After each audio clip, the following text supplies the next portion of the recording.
Hello there, it's Fabienne Fredrickson from clientattraction.com, where we help you get more clients, make more money, and multiply your business. And today's video topic is about how to deal with non-ideal clients.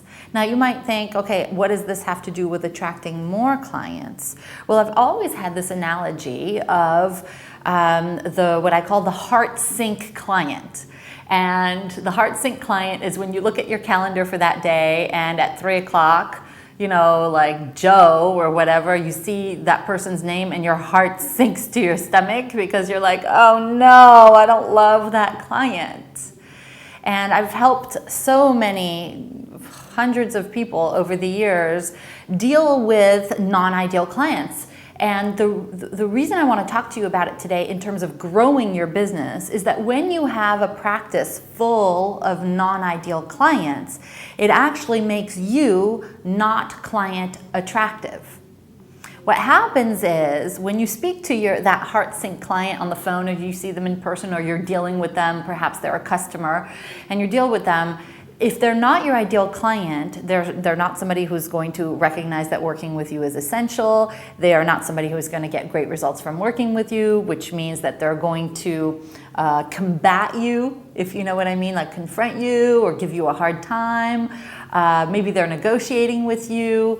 Maybe they're not getting great results, so they're not giving you great testimonials or referrals. And they're basically a drain on your energy.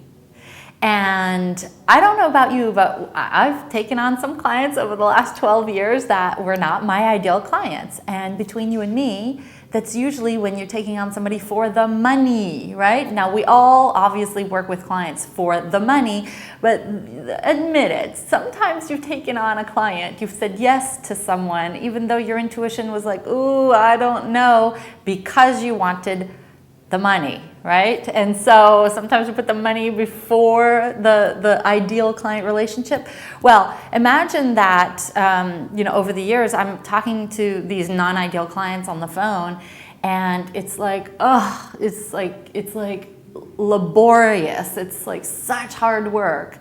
When I get off the phone with a client like that, years and years ago, because it doesn't happen now, my energy was drained. And I can't imagine having a full practice of those people.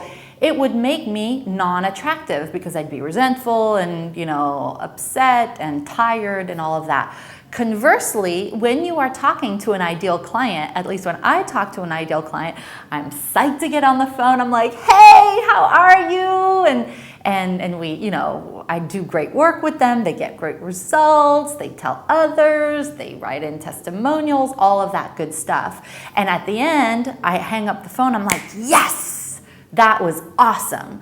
And when you have a day full of those types of clients, you get more and more and more energy throughout the day as opposed to less and less and less energy.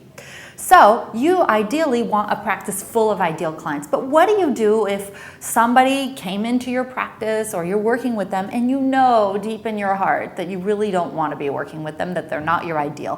What do you do? Well, here's how I've done it in the past. The first thing I want you to do is take personal responsibility, all right?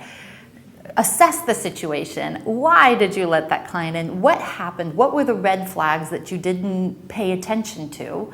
And really focus on that for yourself. You don't need to necessarily take personal responsibility with them, but it's important for you to figure out what happened so that you can avoid doing that in the future. The second thing that you want to do is set boundaries. I have a client right now who was in our gold program and now in our platinum program who had clients calling him on his cell phone at all hours of the day and especially at night. And I said, oh, no. You've got to set boundaries with your clients and make sure that they know what the rules are, right? So if you don't want somebody calling you on weekends and late into the evening and expecting things to be done within 2 seconds, you need to educate your clients as to how to work with you. So setting boundaries with that client may prevent, you may not have to fire that client. You could just say, hey, this is how I would like to work. So that's number 2, set boundaries. Number 3 is when you get new clients, celebrate them, and then send them a welcome packet with policies and procedures, which is how you work with your clients. So I believe that everybody wants to know what the rules are. You know, we think we don't want rules, but we actually do, because then we know how to behave within the parameters. So send them a welcome packet with policies and procedures, so you're both on the same page and there are no miscommunications later. Now, let's say that all of those things have not happened or didn't work. What do you do when you have a client that is just more than heartsink and you can't live with them anymore? I've done it. I've shall we say, gotten rid of the client. That's a bad way of saying it, but in two different ways. In the past, when I saw that a client was not doing their work, or it was just a drain on both my energy and theirs, I suggested taking a pause. And I said, it seems like you have a lot of work on your plate, why don't we put a pause button on our coaching and come back when you've implemented everything? Well, they were delighted, because they felt like they needed to, implement and do things. But guess what happened? In the majority of cases, which is 99.9999% of the time, they never came back, which was then a lovely way of saying, hey, let's take a pause and let's not work together without anyone being offended. Another way, when you really need to communicate that it has to be over, in my experience, I don't like saying to somebody, you're not the right client for me. The way that I've said it in the past is, listen, I have the nagging sensation that I'm not the right, insert your title, for you. So I'd say, I keep thinking that I'm not the right coach for you.